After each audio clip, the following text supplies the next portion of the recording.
Hey, good morning. Yes, it is. It is Saturday, June 22nd. Today, I thought we'd talk about the weakest link. I know this could go into it very bad. Stay tuned.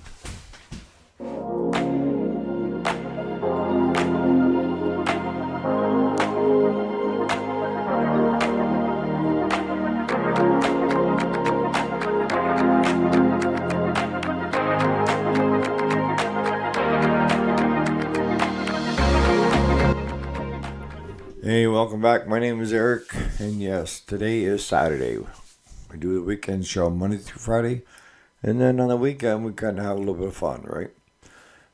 And I usually go off the rail. But today, I'm going to kind of stay on the rail and talk about how the weakest link is what usually gets you. And case in point, us farmers, we are notorious for this, right? Instead of fixing it right, we just toggle it up just to get by, and we promise ourselves we're going to fix it when there's downtime. Well, it's working all right, so it just kind of goes out of your memory until the next time you go to use it, and then you start having problems again. And I've got two round balers.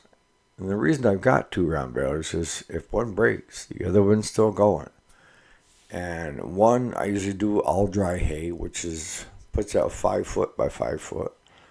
And the other one is a 4x4, puts out 4 foot by 4 foot bales.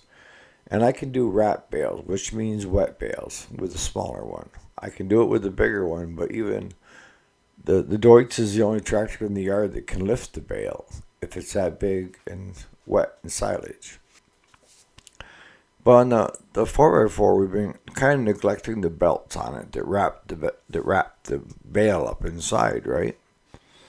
And over time, the one outside belt, because there's 6 belts on this, the one outside belt have been cut and spliced so many times that it was actually a couple foot shorter than the other ones. And we got to the point of where, day before yesterday, well, we had to start out the season with repairing that belt. So we did that. And she did fine when we're doing dry hay because it's quite a bit lighter. Less stress on the belts. But when we had to get into wetter belts or wetter bales, because because you couldn't stay ahead of the rain, I decided to go ahead and wrap them. And that way, I could still save the bale and it would be good for the cows. Well, the day before yesterday, we got to baling with it because the big baler, the bearing went in the pickup head. We haven't got that fixed yet. And sure enough, we get maybe 4 bales of silage bales, the wet ones. The belt breaks. The same one that we fixed that morning. So, yesterday morning, I brought it down first thing around 6 to the shop because I live just up the road from the shop. And we took the time to go ahead and fix that belt again. Now, at some point, you have to say uncle, right? Not me. I went ahead and put another tie in it to another set of fasteners to hold it together. So we went ahead and we fixed it. Put it back on. And by this point, I'm looking at the belts. And all the belts have got slack. But that outside one. And the reason all of them got slack but that outside one is because we've taken so much off from it or broke off from it that it's now not the right size. I'm telling Claude, look at that belt. That isn't going to last hardly at all. It's going to snap. And he goes, well, it is what it is. Sure enough.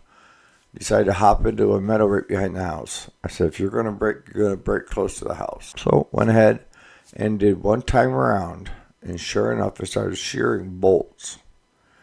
And shearing bolts are shear pins so that there is no damage going on to the actual unit. What was happening was that belt was binding. It was so tight with only half a bale in it that it was having problems.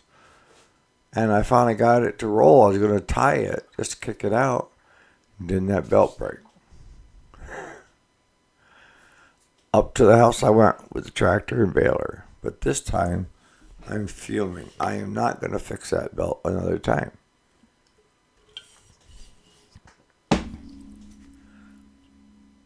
Now remember, this has got like 8 to 10 patches in it. And we've had it 4 years, 3 years. And I don't know what the guy had done to it before we got it, how much he'd used it. But I decided I was going to bite the bullet and go down to our local John Deere dealership and get a brand new belt for that outside belt. I just was sick and tired of being sick and tired and wasting my time, all that work for naught. So that's what I did. I went and I got a brand new belt. Guess what happened when I put the brand new belt on? All my problems were done. They were gone. But as I told Claude when we put that on yesterday afternoon, what I may have to do is replace all of them, because now that is the strongest link. So now, which one is next in line is going to be the weakest link. And we do that when we're doing small engine repair, right? Where you overlook certain things because you think they'll last the customer this season, trying to save them money. And in the end, it ends up costing them more. We've all done it. I know I've done it, made that mistake. And I've made that mistake with certain customers, doing only what they want done.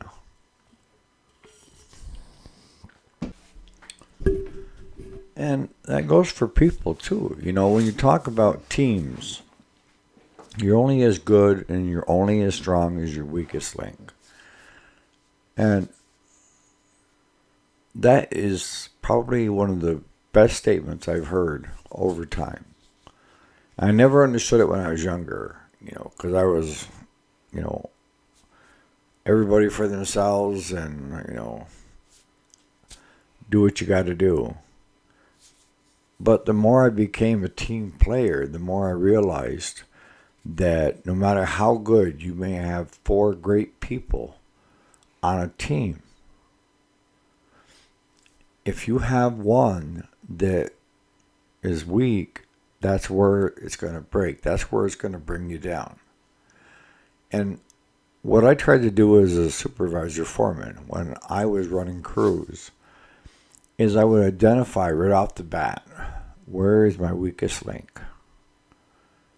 And you have to do that. If you're an employer, if you're a supervisor, if you're an owner, you name it. And as a team, as part of the team, you need to be aware of this. And what I used to do was I would pair up, I would find my weakest link and why they were my weakest link and try to put them where they would be in a role least likely to cause everybody else to come down.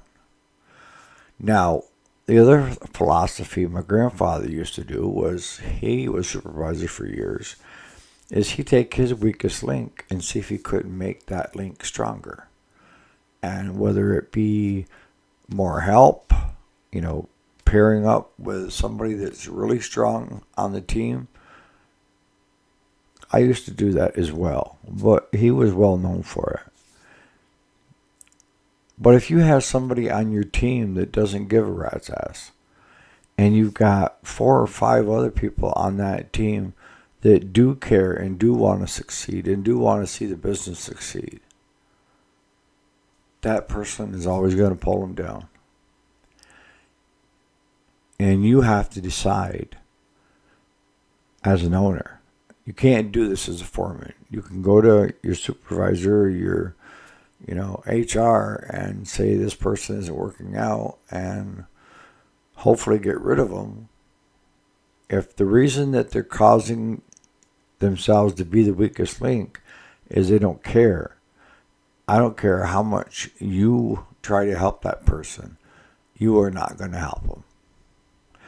If it's because they don't have the experience, give them the experience. Get them the experience. Those guys, you can...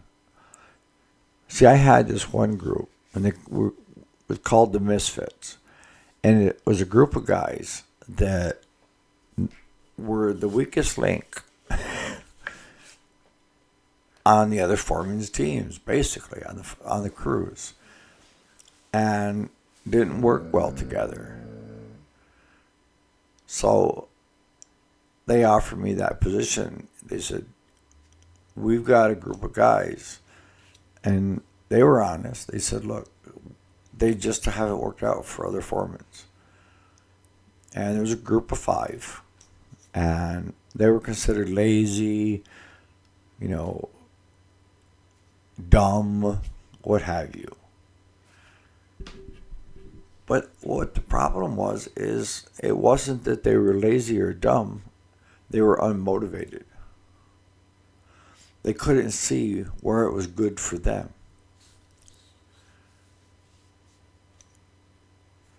And I started looking at their strengths. All right? What are your strengths? And here are the jobs that we have. Who fits well into what? Okay?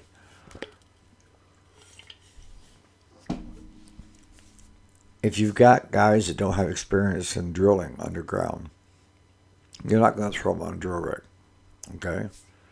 And for our team, I ran the drill rig. Even though I was the foreman, I ran the drill rig because I didn't have anybody else skilled enough on that team to run the drill rig. But hear me out. Within a month, I had 2 of those guys trained on that drill rig. And I asked all of them, do you want to learn how to run a drill rig? Because they always say, well, the drilling is the easy part. It's not really, because you're responsible to make sure that those holes are drilled correctly, that your cut in the center that explodes first is going to implode and give you space for all that other rock to come to it, And when I'm talking like that, you're looking at a face. A face is a solid rock wall, and it's kind of in a U shape, like a tunnel. And you go into that tunnel, and the tunnels, vary in size depending upon the ore body, but the typical one is probably 12 by 15 foot,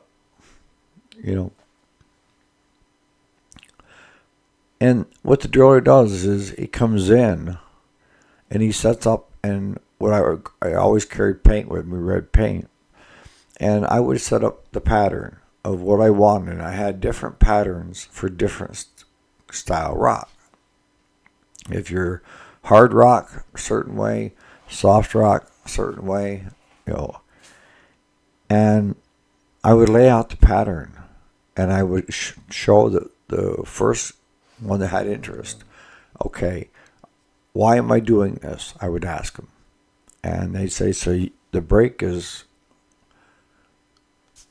perfect. So that when you're braking, it's braking towards the center. I said, absolutely. So what pattern do we have to go for the next group of holes? And the next group? And I would go 2 foot in between the cut, which is the centerpiece. I drill a 4-inch hole, 2-inch first, and then a 4-inch. And then that was my pilot hole to break to. And then I would drill my pattern around it. And keep going out, and going up this way, and then across the top, right? And they were all wired in, but they were wired into milliseconds. So you had, in a millisecond, Yes, milliseconds. To have that center break enough, open up enough space for everything else around it to keep exploding in on itself. Keep doing this until it finally gets to the outside and it's breaking. If you don't have your cut right, then you're not going to get your break. And you're going to look like a total yin-yang in the end. And one of the other things that inexperienced drillers would do is they get in a hurry. And nothing ever gets done if you're in a hurry. And they try to push the bit, the steel rod, as fast as it could, make a new hole. And what was happening is they put too much pressure on it to push that bit in. That instead of that bit going straight in like that, it would do like this and wander. And what do you think happens when you have a bit that wanders, especially in your cut? There's nowhere to explode and in on itself. And you might get a foot breakage. That'd be the most. And you'd be as embarrassed as hell, or at least I would be. But I took these guys that were the weakest links for the other foremans, hardly any experience because they never thought it was worthwhile to do it, or their bosses, they weren't part of a clique and allowed to learn. But within a short amount of time, I had 2 of them trained on that drill rig. And I offered it to all 5. I gave them what the mines gave me, and that was the opportunity to learn on everything I wanted to learn on. They saw that willingness to learn, and they're like, let him on here. Let him try this. Let him try that. And I listened. I kept my mouth shut. I listened to the old timers, how to do it. And I also asked questions, but not in a way to put them on guard. It's I don't know. It was my best thing I would say. So you have to be aware of that. If you're part of a team and you have a weak link, maybe it's just they're unmotivated or they don't feel like they're part of the team, and that's usually an easy fix. What's the easiest for most bosses, they just kick them off the team, like the foremans that kick these 5 guys off their teams. But sometimes it isn't so much that weak link. It's the team itself or the leader in that team not recognizing the value in that weakest link and bringing that weakest link to a higher standard, making the whole team better in the long run. I mean, do you understand that? So I want to start wrapping this up.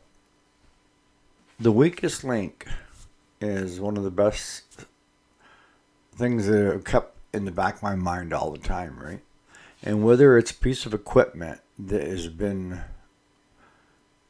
babied and kicking the can down the road on a repair that should have been done a couple of years ago, can come back and bite you in the ass, right? And you can spend a lot of time and money and frustration when the best fix was go get a new belt and be done with it. And now it's fixed. It's no longer the weakest link. If you're talking the weakest link in a team, you have to understand, why are they the weakest link? Is it because you have not been able to motivate them? They're unmotivated to try to do better? Or have they not been given the experience, the time to learn, where they make the team stronger? That team is only as strong as the weakest link that's there.